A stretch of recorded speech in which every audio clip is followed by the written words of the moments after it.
മറ്റൊരു പ്രധാനപ്പെട്ട വാർത്തയിലേക്ക്. അദാനിയുടെ ഷെൽ കമ്പനികളിൽ നിക്ഷേപമുണ്ടെന്ന ഹിൻഡൻബർഗ് റിസർച്ചിന്റെ റിപ്പോർട്ട് തള്ളി സെബി ചെയർപേഴ്സൺ മാധബി പുരി ബുച്ച്. ആരോപണങ്ങൾ അടിസ്ഥാനരഹിതമാണെന്നും എല്ലാ ഇടപാടുകളും സെബിയെ അറിയിച്ചിട്ടുണ്ടെന്നുമാണ് വിശദീകരണം.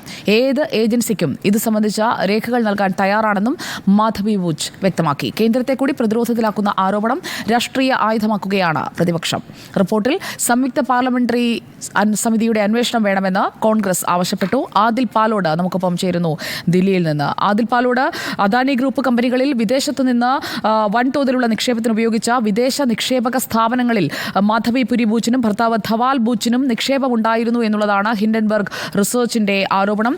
വിസിൽ ബ്ലോവർ രേഖകളും പുറത്തുവിട്ടിരിക്കുകയാണ്. ഇതിലിപ്പോൾ എല്ലാ ഇടപാടുകളും സെബിയെ അറിയിച്ചുകൊണ്ടാണ്, ഇതിലൊന്നും ഒളിച്ചുവെക്കാനില്ല എന്നതാണോ മാധബിയുടെ വിശദീകരണം? അങ്ങനെ ഒരു വിശദീകരണമാണ് നൽകുന്നത്. അപ്പോഴും ഈ പുറത്തുവിട്ട രേഖകൾ മുന്നിലുണ്ട്. എങ്ങനെ ഇതിനെ പ്രതിരോധിക്കുമെന്നതാണ് ഏറ്റവും പ്രധാനപ്പെട്ട കാര്യം. കേന്ദ്ര സർക്കാർ ഇതിനെ സംബന്ധിച്ചൊരു പ്രതികരണം വ്യക്തമായി നൽകിയിട്ടില്ല. ഇപ്പോൾ വന്നിട്ടുള്ളത് മാധവി ബുച്ചിന്റെ ഒരു പ്രസ്താവനയാണ്, ഒരു നിഷേധക കുറിപ്പാണ്. ഈ ആരോപണങ്ങളൊക്കെ അടിസ്ഥാനരഹിതമാണ്. ഈ ഏതൊക്കെ ഓഹരി ഇടപാടുകളിൽ ബന്ധമുണ്ടെന്നത് അടക്കമുള്ള വിവരങ്ങൾ സെബിയെ നേരത്തെ തന്നെ അറിയിച്ചിട്ടുള്ളതാണ്. ഇത് സംബന്ധിച്ചുള്ള രേഖകൾ ഏത് അന്വേഷണ ഏജൻസിക്ക് നൽകാനും താൻ തയ്യാറാണ്. അന്വേഷണത്തോട് സഹകരിക്കാൻ തയ്യാറാണ്. ഒരു തരത്തിലുള്ള ഇടപാടും നടന്നിട്ടില്ല. സ്വഭാവ ഹത്യ ഹിൻഡൻബർഗ് നടത്തുന്നത് എന്ന ആരോപണം കൂടി ഉന്നയിക്കുന്നു. ഹിൻഡൻബർഗ് നേരത്തെ 2023 ജനുവരിയിൽ അദാനി ഗ്രൂപ്പിനെതിരെ പുറത്തുവിട്ട ഒരു റിപ്പോർട്ടുണ്ടായിരുന്നു. ആ റിപ്പോർട്ടിൽ സെബിയാണ് അന്വേഷണം നടത്തുന്നത്. ഇതിന് പിന്നാലെ ഈ സെബി അന്വേഷണം നടത്തി വരുന്നതിനിടെ അദാനിക്ക് ക്ലീൻ ചിറ്റ് നൽകുകയും ഹിൻഡൻബർഗിനെതിരെ കാരണം കാണിക്കൽ നോട്ടീസ് നൽകുകയും ചെയ്തിരുന്നു. ഇതിന്റെയൊക്കെ കാരണം ഇത് കാരണം സെബിക്കെതിരെ ഒരു ആരോപണം വരുന്നതാകാം എന്ന രൂപത്തിൽ കൂടി മാധബി ബുച്ചിന്റെ പ്രതികരണം വരുന്നു. ഏതായാലും ഇനി കൂടുതൽ പ്രതികരണം കേന്ദ്ര സർക്കാർ ഭാഗത്ത് നിന്നാണ് വരേണ്ടത്. പ്രതിപക്ഷം ഇതൊരു ആയുധമാക്കി ഏറ്റെടുക്കാൻ തീരുമാനിച്ചു കഴിഞ്ഞു എന്നത് വ്യക്തമാണ്. ഇന്നലെ രാത്രി തന്നെ AICC ജനറൽ സെക്രട്ടറി ജയറാം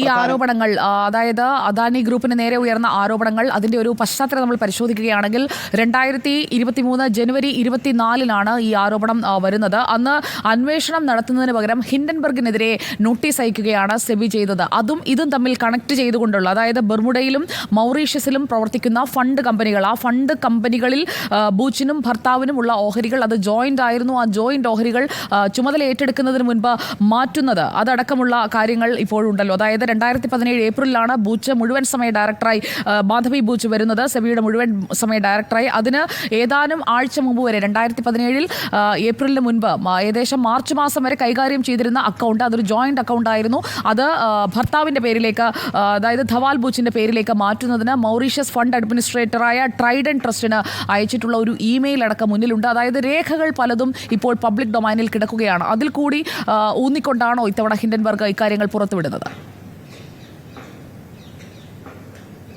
ഉറപ്പായും അത് തന്നെയാണ്. ഈ രണ്ട് രേഖകൾ പ്രധാനമായും 2015 ഈ നിഴൽ കമ്പനികളിൽ, അദാനി ഗ്രൂപ്പിന്റെ തന്നെ നിഴൽ കമ്പനികളിൽ മാധബി ബുച്ചും ഭർത്താവും നിക്ഷേപം നടത്തുന്നത്. 2017 ഈ മുഴുവൻ സമയം സിബിയിൽ അംഗമാകുന്ന സമയത്ത് സുജിയെ പറഞ്ഞതുപോലെ രണ്ടുപേരുടെയും ജോയിന്റ് അക്കൗണ്ട് ഭർത്താവിന്റെ പേരിലേക്ക് മാത്രമാക്കി മാറ്റാനുള്ള ഒരു അപേക്ഷ, അത് ആ രേഖയുൾപ്പെടെയാണ് ഹിൻഡൻബർഗ് ഈ റിപ്പോർട്ട് പുറത്തുവിട്ടിരുന്നത്. അതുകൊണ്ട് തന്നെ ഒരു നിഷേധക്കുറിപ്പിൽ ഇത് അവസാനിക്കില്ല എന്നത് വ്യക്തമാണ്.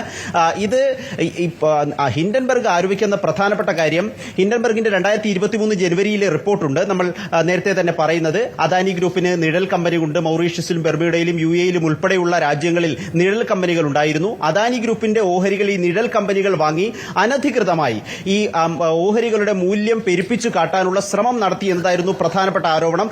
ഈ വിവരം, ഈ നിഴൽ കമ്പനികളിൽ ആ സമയത്ത് നിക്ഷേപമുണ്ടായിരുന്ന സെബി ചെയർപേഴ്സന് കൃത്യമായി ധാരണയുണ്ടായിരുന്നു. പക്ഷേ ഈ ബന്ധം കാരണം, ഈ അദാനി ഗ്രൂപ്പുമായുള്ള ബന്ധം കാരണം ഇത് പുറത്തു പറയാതെ ഹിൻഡൻബർഗിനെതിരെ ഈ അന്വേഷണത്തിൽ തിരിയുകയായിരുന്നു എന്ന ആരോപണമാണ് ഇപ്പോൾ ഉന്നയിക്കുന്നത്. ഏതായാലും ഇത് സംബന്ധിച്ചുള്ള കൂടുതൽ പരിശോധനകൾ വേണം. അതിനെല്ലാം ഉപരി ഇപ്പോൾ ഒരു രാഷ്ട്രീയ വിഷയമായി, വലിയൊരു രാഷ്ട്രീയ ആയുധമായി പ്രതിപക്ഷം ഇതിനെ എടുത്തിരിക്കുന്നു. കേന്ദ്ര സർക്കാരിന്റെ പ്രതികരണത്തിന് കാത്തിരിക്കുകയാണ് ഇപ്പോൾ. ശരി, കൂടുതൽ പ്രതികരണങ്ങൾ ഈ വിഷയത്തിൽ വരേണ്ടതുണ്ട്. അത് വരുമ്പോൾ നമുക്ക് വീണ്ടും എത്താം ആദിൽ പാലോടിലേക്ക്. ആരോപണമായി അത് കത്തിപ്പടരുകയാണ്. വിശദീകരണം വരുന്നുണ്ട് മാധബി പുരി ബൂച്ചിന്റെ ഭാഗത്ത് നിന്ന്.